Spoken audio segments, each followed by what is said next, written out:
大家好，我是艾生。有这么一位国民党的老兵，13岁的时候就离开了山东老家，为了中华民国这4个字，他在枪林弹雨当中拼命，差一点就死在日本人手里。结果呢，在连天的烽火硝烟当中，他最终被迫撤退到了一座陌生的岛屿。他们告诉他说，放心，这里只是复兴的基地，回家是早晚的事情。然后呢，一等就是一辈子。但是你知道吗？最让这个老兵感到荒诞跟痛苦的，其实还不是回不了家这件事情，是什么呢？是他晚年的时候行走在台北街头，突然发现他曾经为之浴血奋战的那个国家，在很多年轻人口中居然成了一个非常尴尬的词汇，成了历史的包袱，甚至是一种迫切需要被彻底摆脱的东西。想想看，这位老兵他一生的信仰，在历史的洪流当中被冲刷的面目全非，他全部的牺牲仿佛成了一个无人能懂的笑话。这个只是一个老兵个人的悲剧吗？不，绝对不是。这个是我们海峡两岸整整几代人都被卷入的一场战争。这是一场看不见硝烟，但却异常惨烈的战争。这是一场关于我们是谁的身份认同的战争。今天呢，艾生要和大家站上一个更高的观察哨，来解构这样一场跨越了100年，至今仍然在进行的身份认同的战争。我要分享一个可能会颠覆一些人认知的事情，那就是无论你现在自认为自己是中国人还是台湾人，你的身份认同很大程度上就是被制造、被生产出来的，而这场制造过程当中的一次致命的转向，可能才是解开今天所有死结的关键。好，要看清楚这个局面的话，我们需要一件趁手的分析工具，叫做想象的共同体。这个理论是谁提出来的呢？本尼迪克特·安德森。这个家伙有一个特别反常识的观点，他认为说，国家或者民族这些东西本质上是一个想象的产物。什么意思呢？你可以想想看，你不可能认识每一个中国人，也不可能认识每一个台湾人，对吧？但是为什么大家都会有一种说我和他们是一伙的这样一种感觉在呢？这样一种感觉是怎么样来的？安德森告诉我们说，很大程度上是通过所谓的印刷资本主义得到的。简单来说，就是现代的那些报纸、书籍、教育体系以及今天的互联网和媒体，所有的这些东西用统一的语言、统一的叙事被大规模的生产出来，然后植入到我们每一个人的脑海里面。听起来似乎很学术，但是不用着急，一旦你掌握了这个分析工具，你就会发现过去70年两岸所有惊心动魄的历史，好像的确都是按照这个剧本在上演。你看，在海峡的东边有一条身份认同的生产线，然后在海峡的西边也有另外一条。过去70多年，这2条生产线其实一直是在平行的运转，他们各自做系统的升级，在迭代，甚至有些时候也在激烈的对抗，试图用自己的产品去覆盖、去抹除掉对方的产品。那今天我们要做的就是分别走进海峡两岸的这2座工厂，看看他们的设计图纸跟生产工艺到底是什么样的。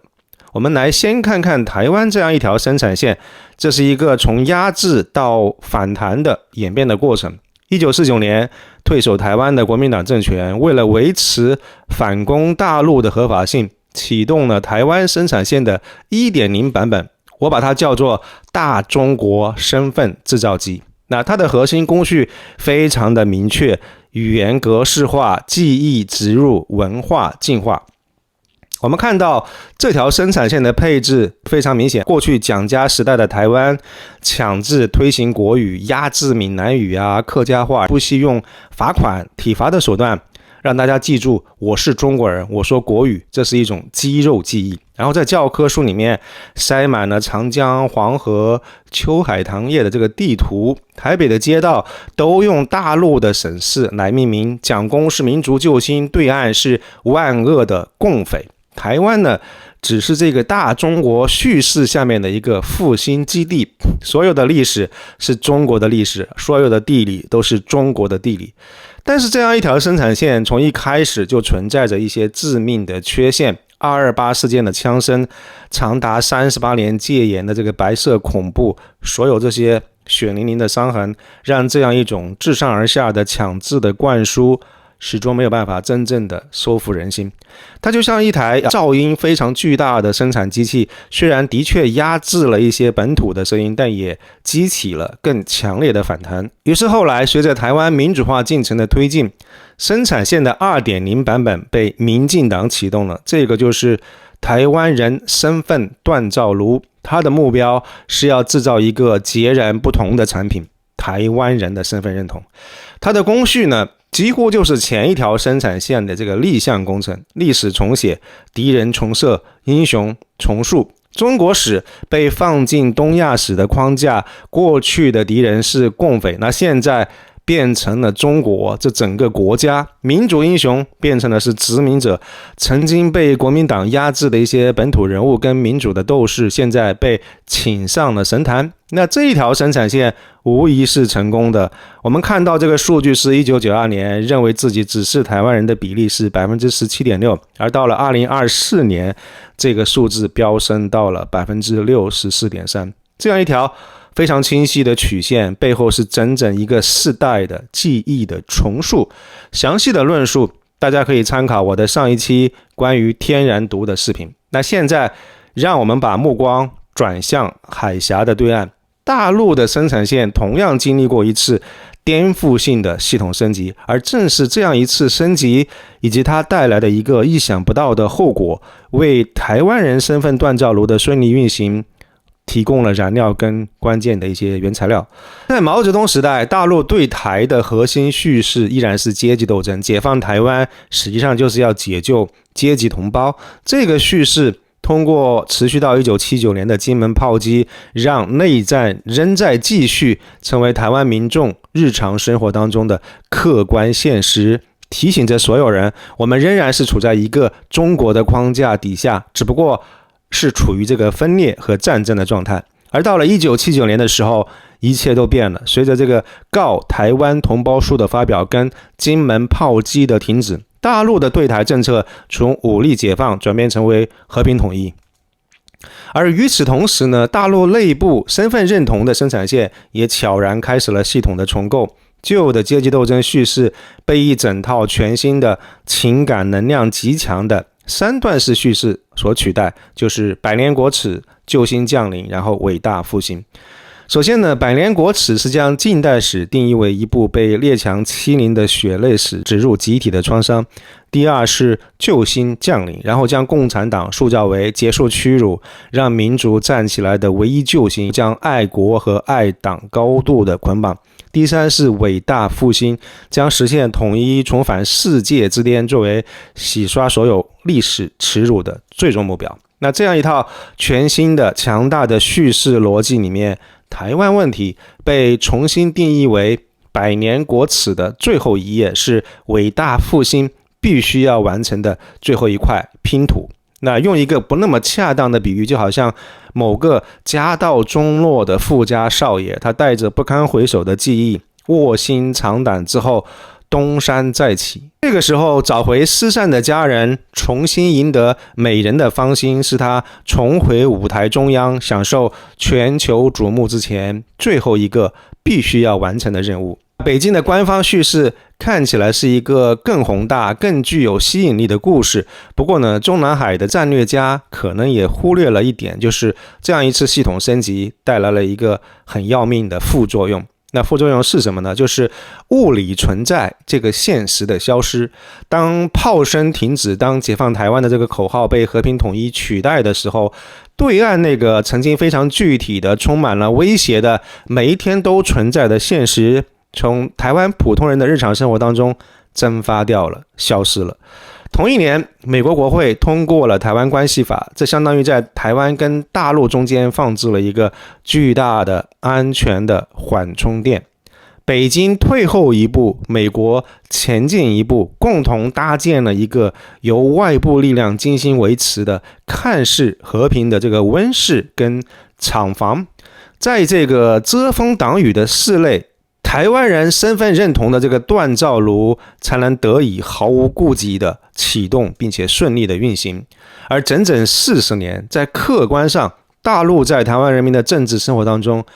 就是缺席了。对于80后的台湾年轻人来说，对岸不再是炮火跟战争，而是一个遥远的既熟悉又陌生的地方。国共内战对于他们来说已经不再是正在发生的现实，而是在教科书里面的历史名词。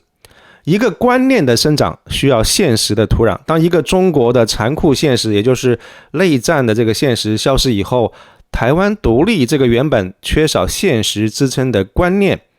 就这样得到了他梦寐以求的温床跟土壤。这就好像家道中落的这个富家公子，他现在忙着发愤图强、卧薪尝胆去了，而他的缺席恰恰给他的老婆创造了出轨的空间。所以我们必须要直面一个更尖锐也更具颠覆性的问题，就是台独意识的泛滥难道仅仅是民进党叙事构建的成功吗？还是说它其实也是北京过去40年现实缺席政策底下的一个非常令人感到意外的后果呢？那正是因为北京将台湾问题上升到了一个伟大复兴的高度，正因为赢得美人归这件事情对于这位富家公子如此重要、如此迫切，所以这个钢铁直男采取的一些方式反倒导致了一些意想不到的后果。我们想象一下，一个拥抱，在北京来看，这个拥抱是充满了善意跟雄性的力量，想要用壁咚将失散的爱人暖入怀中。但是在对岸看来，在台湾社会的感受当中，这个拥抱却不是温暖，而是令人窒息的。结果就是北京越是用力，台湾反抗的力道就越强，离心力也越大。正因为内战的现实退场了，大陆才不得不转向一种新的非战争的统一策略，试图用一种强大的控制性的爱去填补过去因为现实缺席而留下的巨大的真空，但结果却适得其反。艾森在这里把这样一种现象称之为致命的拥抱。在心理学当中有一种情感模式叫做控制型人格的爱，在这样一种两性关系里面，一方以为你好为名，通过限制、施压、包办一切来表达他的爱。他给你物质，给你金钱，但也给你威胁。他嘘寒问暖，但与此同时也划定红线。这样一种爱未必是为了让彼此成为更好的自己，而是为了让你成为我想要的你。其结果往往不是融洽跟感恩，反倒是窒息跟不顾一切的逃离。那大陆对于台湾的政策，在过去几十年就上演了这么一出不断升级的，最终导致信任崩塌的致命的拥抱4部曲。那第一个呢，就是物理上的恐吓，也就是说，我用武力让你怕我，我用武力划定一条红线。从北京的视角来看，这个是维护国家主权，然后威慑台独、防止分裂的必要手段，其战略目标无可厚非。强力禁止美女出轨是划定了一条非常明显的红线。那即便如此，这样一种旨在防毒的威慑，在台湾民众的心理层面却意外地成为了触毒的催化剂。最典型的案例就是1996年的台海导弹危机。为了阻止李登辉，解放军的导弹落在了距离台湾港口仅仅几十公里远的地方。那威胁第一次对于台湾人来说变得如此的具体，如此的形象，如此的真实。然而呢，事与愿违，这样一场军事行动反而成了李登辉最好的助选广告。他将选举塑造成了捍卫民主、反抗恐吓的全民公投，最终是高票当选。北京的导弹亲手为台湾的本土认同点了第一把火。那心理学上的抗拒理论完美的解释了这个现象，就是你越是强硬的威胁一个人的自由，他就偏要和你对着干。你越是打压，我越是要反抗。北京的军事压力事实上成了塑造我们台湾人跟他们中国人这道鸿沟最强大的外力。第二个就是社交孤立，那既然物理恐吓的效果不太好，那就转向外交的战场，策略就是全面围堵，意思就是我不让你跟别人一起玩。那通过断交潮将台湾排除在国际组织之外，来压缩国际社会的生存空间。但这样一个策略也同样产生了一些意想不到的反弹，基本上每一次断交迫使台湾在手机上删除一个联系人，都成为了一次身份的提醒，在台湾社会的内部反而凝聚起了这个同为天涯沦落人的这个共同体的意识，让中国又在欺负人这个叙事被再一次的强化。更关键的是，北京的打压为美日欧这些民主阵营的介入提供了道义的借口，这个反过来又让台湾的民众感到我们并不孤单，我们之所以被打压，不是因为做错了什么事情，而是因为我们坚持的民主自由与他们格格不入，我们属于民主阵营。所以北京的这个外交孤立，把台湾反而塑造成了一个受民主世界同情的大卫，用来对抗北京自己所扮演的歌利亚。第三个就是用经济手段来做利益的捆绑。那如果说武力的恐吓跟外交的孤立是大棒的话，那么经济就是北京认为最有效的胡萝卜，意思就是我用钱对你好，我给你钱，你总该听我的吧。从 ECFA 到各种惠台的措施，大陆的逻辑就是已经触统。但这样一笔账，这两岸的算法完全不同。在北京看来，这是在让利，在输血；但是在很多台湾民众看起来，这个是糖衣毒药，这个就是木马屠城。为什么会这样呢？这里面固然有利益分配不均的问题，你这个惠台措施未必能够真的有益于普通的台湾民众，但是我想最核心的依然是政治问题。只要北京不放弃统一这个政治目标，那任何你在经济方面的示好都难以摆脱统战的嫌疑。这就好比是说，你每次对我好，你越对我好，我就越怀疑你是想睡我。那2014年的太阳花学运，其内核就是台湾人对于中国资本全面渗透，最终轻视台湾民主生活方式的最深层次的恐惧。当然，最终我们看到这样一种根深蒂固的不信任，让爱的抱抱最终变成了在他们眼中非常可怕的绑架。那第四个就是信任的最终崩塌。我们看到大棒跟胡萝卜都收效甚微，而一场意外的直播事件让北京亲手摧毁了双方关系当中最后的也是最关键的基石——信任。2019年的时候，大陆官方将9·2共识与探索两国制的这个台湾方案直接挂钩，终结了两个人关系当中的一些模糊的空间。这个事情在台湾人眼里就从一个灵活的政治选项变成了是一剂政治的毒药。那如果说这个只是理论上的一些宣判，那么同一年香港的这个反送中运动就是在现实当中为一国两制进行了一场全球瞩目的家暴直播。那我们在这个地方姑且不论是非曲直，不做这个价值判断。事实上，这场直播的效果的的确确是为蔡英文当年送上了创纪录的817万张选票。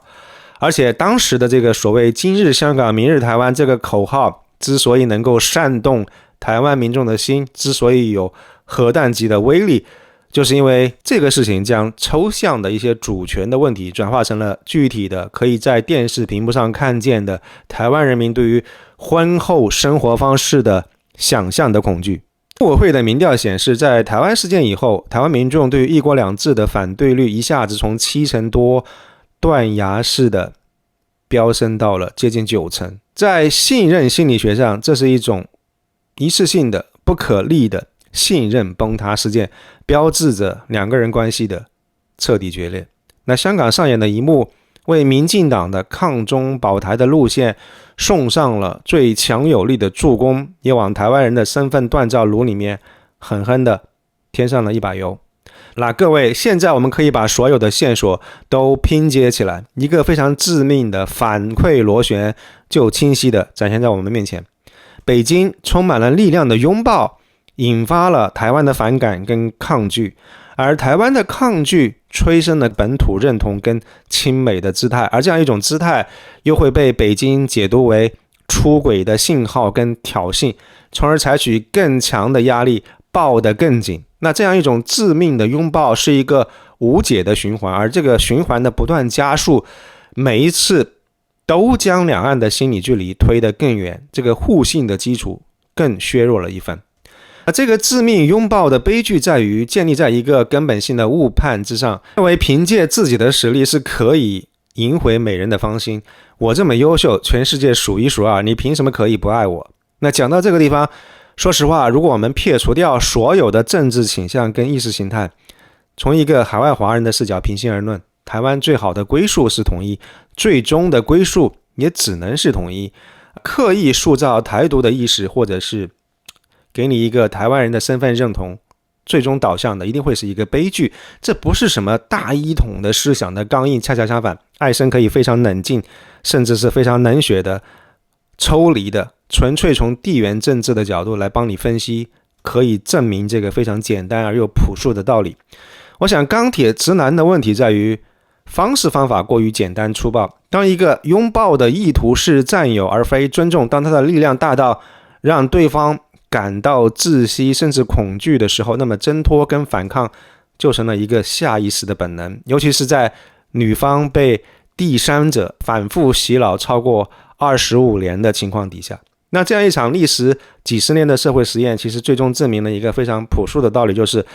真正的统一从来不是靠武力征服或者是经济上的收买，两个人的互相吸引跟靠近是源自于有共同的价值观，彼此欣赏，互相尊重，最重要的是拥有一个共同的关于未来的愿景。想要打破这个致命拥抱的死循环，我想唯一的出路或许就是先喊一个暂停，让紧紧拥抱的这个手先停下来，松开手，让彼此都喘口气。那松开手当然不是为了要转身离开，更不是为了抄家伙打一架，而是为了让彼此能够真正看清对方的样子，先了解一下对方，坐下来重新学习如何平等的对话，并且尝试共同想象一个能够超越拥抱或者是分离的全新的未来的关系。那制造身份认同，我想是所有现代国家的必修课。但是当海峡两岸这两条身份认同的生产线现在以如此对立、如此排挤的方式都在高速运转的时候，它带来的必然是撕裂与对抗。而我们看到，在宏大的政治叙事的背景底下，总是个体命运的支离破碎。我们现在回到开头那位老兵高秉涵，这样一位抱着上百位同袍的骨灰坛一次一次的往返海峡，只为了让他们回家的老人，他的人生是对这样一场身份认同悲剧最沉痛的注脚。这位老兵他所执着的中华，与北京官方叙事下的中华，和台湾年轻人想要挣脱的那个中华，早已经不是同一个中华了。随着老兵这代人的逐渐凋零，两岸之间那条基于共同血泪记忆的情感纽带正在变得越来越脆弱。当制造我们的这条生产线依然在高速全速的运转，当想象的共同体变成是对立的共同体，那身处其中的每一个我们又将何去何从呢？这个问题我想没有简单的答案。您的生长过程当中经历过怎么样的身份认同的教育？是否也曾感受过这样一种身份认同的拉扯？尤其是您如何看待现实缺席跟致命拥抱的这两个观点？欢迎大家在评论区分享您的故事和看法。那我想致命的拥抱，这个是我身份认知解构系列3部曲，继台湾的滤镜、台湾天然毒之后的第3部视频。这一期节目我同样没有预设任何的价值判断，我知道视频里的内容可能会让一些一直支持我的大陆朋友感到不适，就好像上一期天然毒的视频让很多台湾朋友感到被冒犯一样。但这个正是我这个频道的价值所在，我不会回避任何一方的问题，我会用同一个框架去分析所有复杂的现实。您不需要认同我的每一个结论，但是我想我们可以一起看清问题更完整的、更本来的样貌。那我期待在思想的这个碰撞当中，我们能够一起找到超越立场、超越对立的可能。我是艾森，如果您认为这一期视频对您有启发的话，请不要吝啬点赞分享，也别忘记订阅艾森的频道，并且打开小铃铛。感谢您的收看，祝您有心情愉悦的一天，谢谢。